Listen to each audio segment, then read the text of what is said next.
నేడు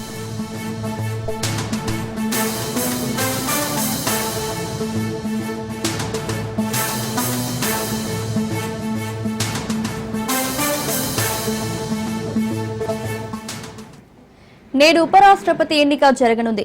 ఎన్డీఏ కూటమి నుంచి సిపి రాధాకృష్ణన్, ఇండియా కూటమి నుంచి జస్టిస్ బి సుదర్శన్ రెడ్డిలు ఉపరాష్ట్రపతి పదవి కోసం పోటీ పడుతున్నారు.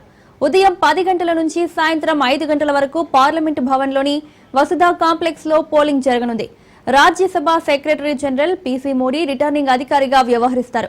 సాయంత్రం 6 గంటలకు ఓట్ల లెక్కింపు జరిపి ఫలితాన్ని వెల్లడిస్తారు.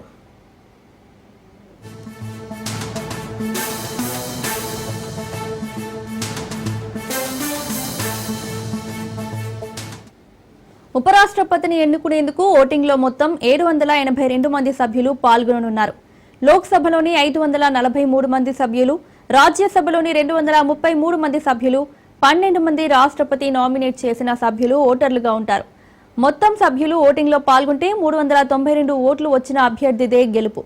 చెల్లుబాటైన ఓట్లలో సగానికంటే 1 ఓటు అధికంగా వచ్చిన అభ్యర్థిదే గెలుపుగా పరిగణిస్తారు.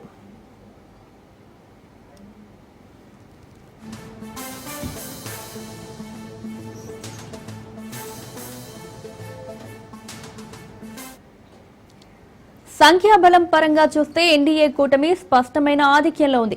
ఉభయ సభల్లోని 781 మంది సభ్యుల్లో ఎన్డీఏకు 425 మంది బలం ఉండగా ఇండియా కూటమికి 311 మంది సభ్యులున్నారు.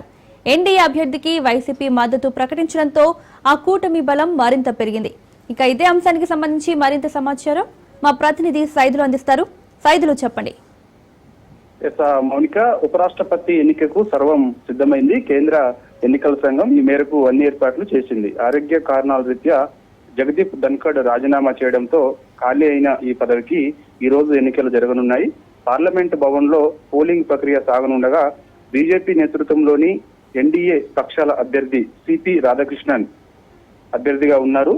విపక్ష ఇండియా కూటమి నుంచి అభ్యర్థి సుప్రీంకోర్టు మాజీ న్యాయమూర్తి జస్టిస్ బి సుదర్శన్ రెడ్డి మధ్య ముఖాముఖి పోటీ జరగనుంది. అభ్యర్థులిద్దరూ తమకు మద్దతు కోరుతూ ముమ్మర ప్రచారం నిర్వహించారు. ఓటింగ్ ప్రక్రియ సజావుగా సాగేందుకు వీలుగా ఆయా పార్టీలు నిన్న వేరువేరుగా మాక్ పోలింగ్ ను నిర్వహించుకున్నాయి. పోలింగ్ ముగిసిన వెంటనే కౌంటింగ్ ప్రారంభమవుతుంది. ఉపరాష్ట్రపతి ఎన్నికకు సంబంధించిన ఓటింగ్ ఈ రోజు ఉదయం 10 గంటలకు ప్రారంభమై సాయంత్రం 5 గంటల వరకు కూడా కొనసాగనుంది. పార్లమెంట్ హౌస్ వసుధాలోని రూమ్ నెంబర్ F101 లో పోలింగ్ జరగనుంది. 6 గంటలకు కౌంటింగ్ అనంతరం ఫలితం వెల్లడి కానుంది. ఎలక్టోరల్ కాలేజీలో సభ్యులుగా ఉన్న రాజ్యసభ, లోక్సభ సభ్యులు తమ ఓటు హక్కు వినియోగించుకోనున్నారు. పోలింగ్ ముగిసిన వెంటనే ఓట్ల లెక్కింపు ప్రారంభమవుతుంది. రాజ్యసభకు ఎన్నికైన 233 మంది సభ్యులు, ప్రస్తుతం 6 స్థానాలు అందులో ఖాళీగా ఉన్నాయి. రాజ్యసభకు నామినేటెడ్ అయినటువంటి 12 మంది లోక్సభ ఎంపీలు, 543 మంది ఉన్నారు. ప్రస్తుతం 1 స్థానం ఖాళీగా ఉంది. అయితే ఎన్డీఏకి సొంతంగా 422 మంది సభ్యుల సంఖ్యాబలం ఉంది. ఎలక్టోరల్ కాలేజీలోని బలాలు చూస్తే ఎన్డీఏకు స్పష్టమైన మెజారిటీ ఉంది. ఎలక్టోరల్ కాలేజీలో ఖాళీలను కూడా పరిగణలోకి తీసుకుంటే మొత్తం 781 మంది సభ్యులు ఉన్నారు. ప్రస్తుతం 542 మంది సభ్యులున్న లోక్సభలో ఎన్డీఏ కూటమికి 293 సభ్యుల బలం ఉంది. ఇక 239 మంది సభ్యులున్న రాజ్యసభలో పాలక కూటమికి 129 మంది సభ్యులు మాత్రమే ఉన్నారు. విజయానికి అవసరమైన ఓట్లు 391 కాగా ఎన్డీఏకు సొంతంగానే 422 మంది సభ్యుల బలం ఉంది. ఇక వైఎస్ఆర్ కాంగ్రెస్ పార్టీ సైతం ఎన్డీఏకు మద్దతు ఇచ్చింది కాబట్టి 11 మంది సభ్యులు వైఎస్ఆర్ సిపి నుంచి ఉన్నారు కాబట్టి అభ్యర్థి ఎన్డీఏకి మద్దతు ప్రకటించడంతో ఆ సంఖ్య 433కి చేరింది.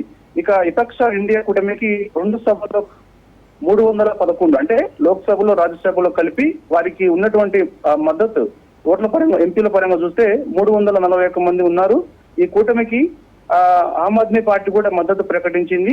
దీంతో ఆ కూటమి బలం 320 మాత్రమే దాటుతుంది తప్ప ఇక మిగిలిన ఎవరు మద్దతు అంటే ఇటు బీజేడీ అంటే మనకి బీహార్ లో ఉన్న, మన ఒడిశాలో ఉన్నటువంటి బీజేడీ కానీ అదేవిధంగా మన తెలంగాణ రాష్ట్రంలో ఉన్నటువంటి బీఆర్ఎస్ కూడా తటస్థంగా ఉంటున్నాయి కాబట్టి ఏ 2 కూటమిలకు కూడా మద్దతు ఇవ్వకపోవడం తోటి ఎన్డీఏ కూటమికి చూస్తే మాత్రం 2 సభల్లో చూస్తే అంటే లోక్సభలో, రాజ్యసభలో చూస్తే మాత్రం ఆమ్ ఆద్మీ పార్టీ మద్దతు ఉన్న నేపథ్యంలో 320 మంది సభ్యులు మాత్రమే ఆ ఎన్డీఏ కూటమికి బలం ఉంది, అంతకుమించి లేదనమాట. సో స్పష్టమైన మెజార్టీ ఎన్డీఏ కూటమికి కనిపిస్తుంది. ఇక రహస్య బ్యాలెట్ పద్ధతిలో జరిగే ఈ ఎన్నికలో ఎంపీలు తమ పార్టీల ఇప్పుడు పాటించాల్సిన అవసరం లేదు కాబట్టి సో ఇక ఓటు ఎవరికి వేస్తారనేది కూడా మనకి క్రాస్ ఓటింగ్ కూడా జరిగే అవకాశం ఉన్న నేపథ్యంలో ఎన్డీఏ కూటమి కొంత క్రాస్ ఓటింగ్ జరిగి మాకు లాభం చేకూరుస్తుంది అనేది కొంత ఆశ పెట్టుకున్నారు. చూడాలి మరి ఏ విధంగా ఉంటుంది అనేది. ఈ పార్టీలు మాత్రం మాక్ పోలింగ్ దాదాపుగా నిర్వహించుకున్నాయి కాబట్టి మరి కాసేపట్లోనే అంటే ఉదయం 10 గంటలకు ఈ యొక్క పోలింగ్ ప్రక్రియ ప్రారంభమైన తర్వాత సాయంత్రం 5 గంటలకు ముగుస్తుంది. వెంటనే 6 గంటలకు కౌంటింగ్ ప్రక్రియ ప్రారంభమవుతుంది. గెలుపు ఎవరు అనేది కూడా అభ్యర్థిని ప్రకటిస్తారు. Right Saidulu, thank you.